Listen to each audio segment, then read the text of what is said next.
வணக்கம். தூத்துக்குடியில் நடந்த ஜாதி கொலையை வன்மையாக கண்டிக்கிறோம்.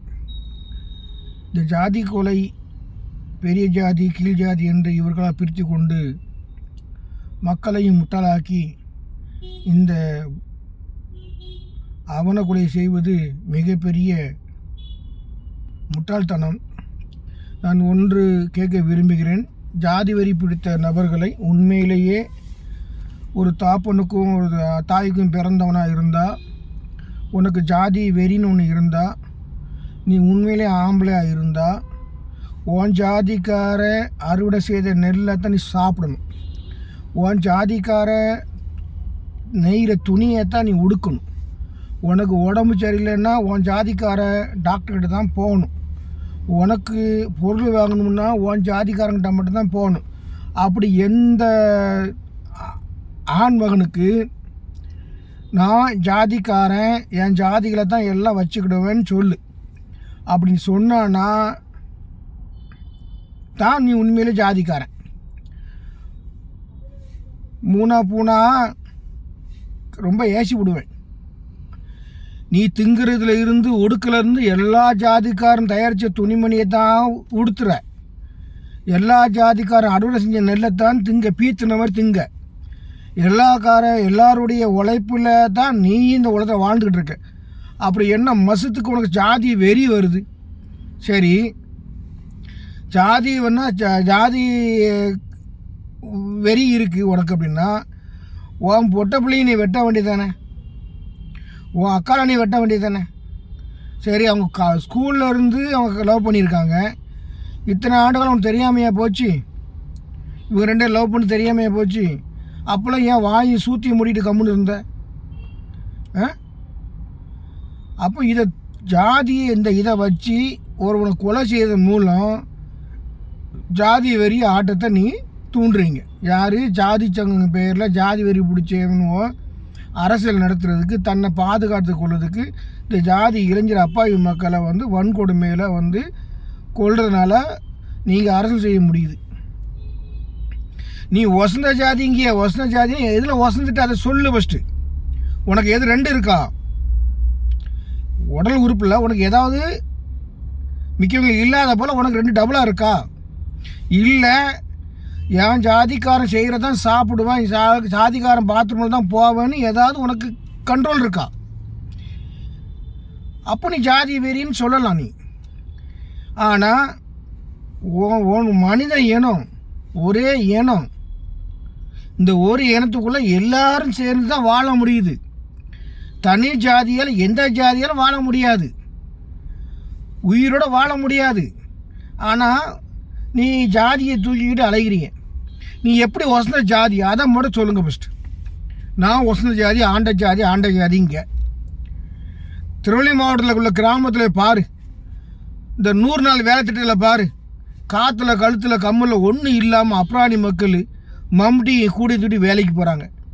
ஏன் நீ ஆண்ட ஜாதி மயிராக இருந்தால் ஏன் இப்போ உங்களுடைய பெண்கள் வேலைக்கு போகணும்? எவ்வளோ பேர் வறுமையில் வாழ்கிறாங்க. எதுக்கு இந்த ஜாதி வெறி? உன் ஜாதி வெறியால் உன் ஒட்டுமொத்த சமூகத்தை உன்னால் காப்பாற்ற முடியுமா? அந்த ஜாதியை பற்றி வெறியை பேசுகிறவங்க எல்லாருமே, நீ வெறியை பேசு, நல்லது. உன் ஜாதிக்கார மக்களை காப்பாற்ற முடியுமா? அவ்வளோ பேருக்கு உன்னால் வேலை கொடுக்க முடியுமா? அவ்வளோ பேருக்கு கல்வி கொடுக்க முடியுமா? அவ்வளோ பேருக்கு மருத்துவம் கொடுக்க முடியுமா? ஏதோ உன்னால் கொடுக்க முடியும். இந்த ஜாதி ஜாதி ஜாதி ஜாதி ஜாதி வெறி பிடிச்சி அலைகிற மாற்று சமூகத்தை கீழ் ஜாதின்னு சொல்கிற, நான் வசந்த ஜாதிங்கிற. ஆனால் நீ வாழ்கிறத எல்லாரையும் வச்சு தானே வாழ்கிற. அப்புறம் நீ எங்கே வசந்துட்ட? நீ எங்கே வசந்துட்ட? உண்மையிலே உனக்கு மண்டையில் அறிவு இருந்தால் சிந்திச்சு பார். அறிவுன்னு ஒன்று இருந்தால் நீ வசந்த ஜாதி, நான் ஆண்ட ஜாதி, நான் பேண்ட ஜாதின்னு சொல்கிறல்ல, அவனை ஃபுல்லாக சிந்திங்க. ஆமாம், நம்ம திங்கரில் இருந்து உடுக்கில் இருந்து எல்லாமே அடுத்த ஜாதிகாரன் தயாரித்ததை தான் நம்ம போடுறோம். வெக்கங்கட்ட பெருவீலா. அப்புறம் எப்படி நீ மேல் ஜாதியானே? நெல் விளையிலிருந்து வேறு ஜாதிகாரன் தான் சாப்பிடுது, அரிசி சாப்பிடுத. துணியிலேருந்து எல்லாமே வேறு தான். அடுத்தவன் துணி நெய்கிற துணி தான் சாப்பிட்ற. நீ வேலைக்கு போறிய, அங்கேயும் அடுத்தவங்கள்ட்ட தான் வேலை பார்க்க. சரி, நீ வேலை வச்சு 10 பேர் வேலை நடத்துகிறல்ல, உன் தோட்டத்துலேயோ உன் வயலையோ வேலை நடத்துகிறல்ல, அங்கே வேலை செய்கிறவன் வேறு ஜாதிக்காரன், அவன் வேறு செஞ்சு தான் நீ வாழ்கிற. அப்புறம் எங்கே உனக்கு தனி ஜாதின்னு ஒரு கௌரவம் வந்துட்டு? சரி, நீ மருத்துவமனைக்கு போகிறல்ல, பேர காலத்துக்கு உன் பொண்டாட்டி நீயும் ஒன்றா இருந்து நீ மேல் ஜாதிக்காரன் உன் பிள்ளைய பெக்க சொல்ல, அந்த மேல் ஜாதி மருத்துவமனையை போய் பெக்க, அங்கேயும் யாரோ ஒரு நர்ஸு டாக்டர் தானே உனக்கு பேரெல்லாம் பார்க்கலாம்.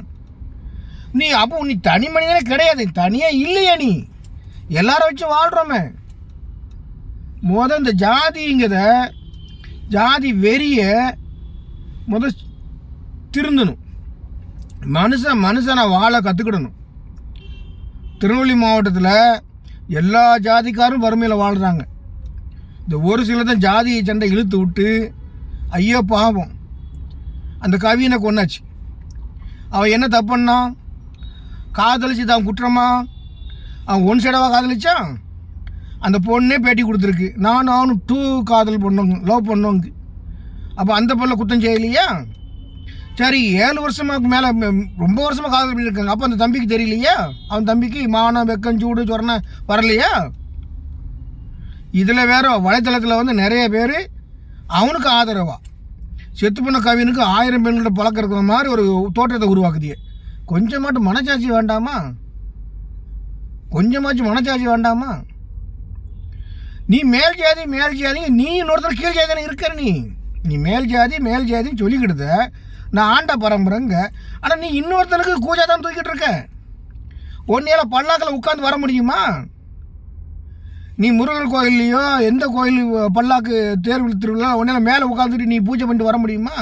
நீ தூக்குற ஜாதி தானே. உன்னை சூத்திர ஜாதின்னு சொல்கிறான் அவன்.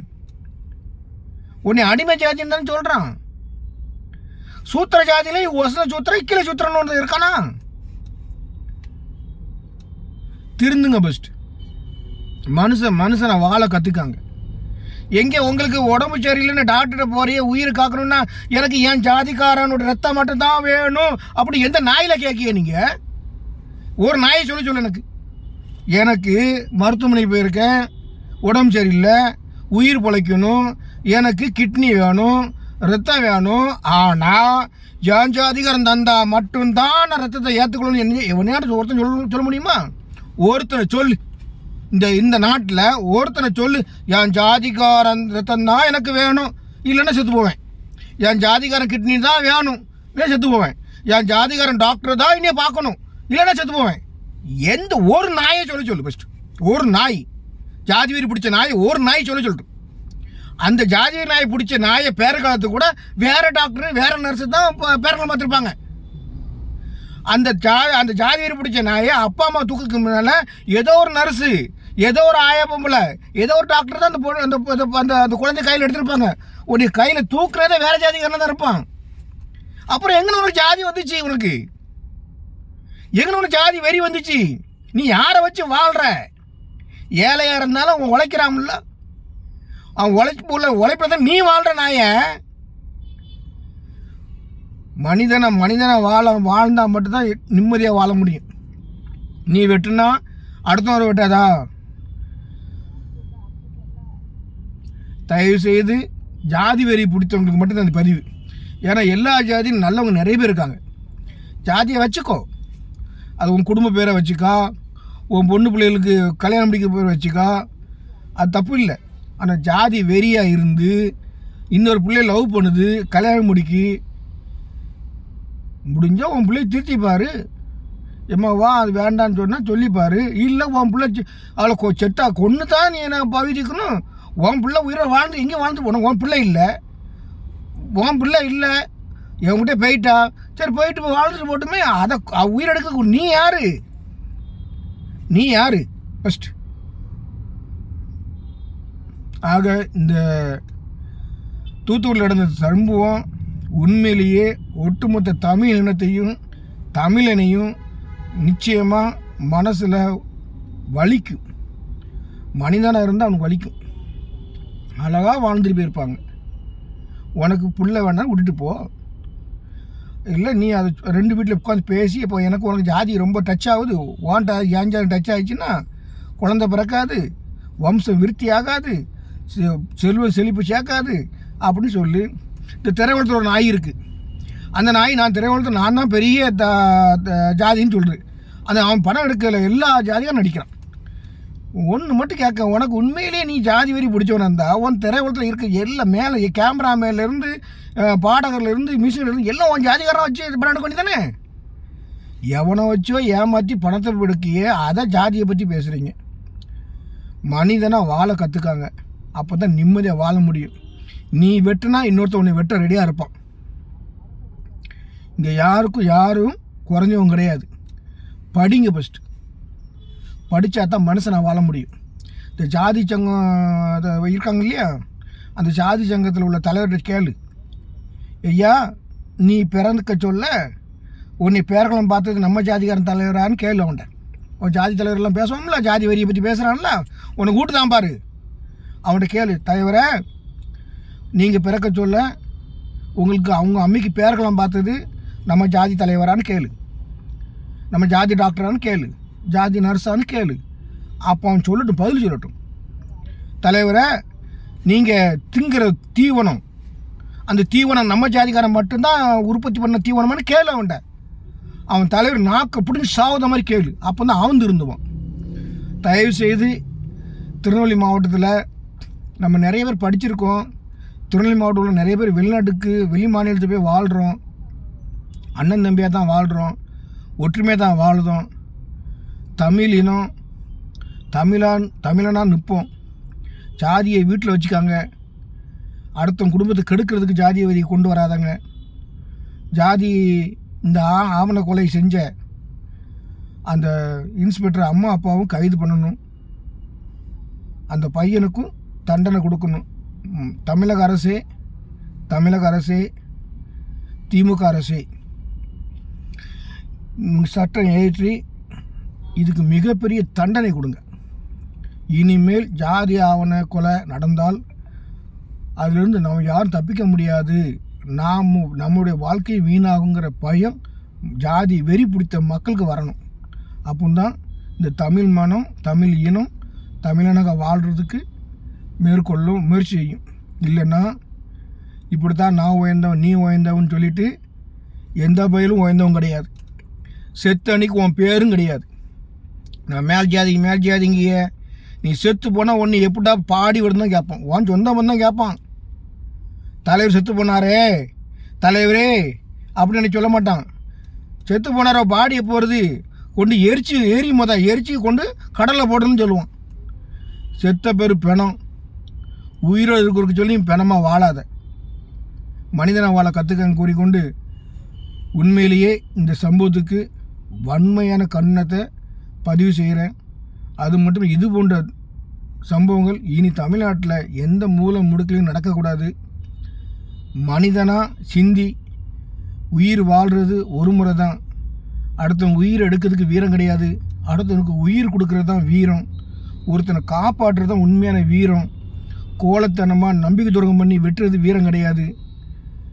வீரங்குது பிறரை வாழ வைக்கணும், அந்த வாழ வைக்கிறது தான் வீரம். அதுதான் உண்மையான வீரம். அந்த வீரத்தை நாம் எல்லோரும் பாதுகாப்போம் கூறிக்கொண்டு வன்மையான கண்டனத்தோடு நிறைவு செய்ய. நன்றி.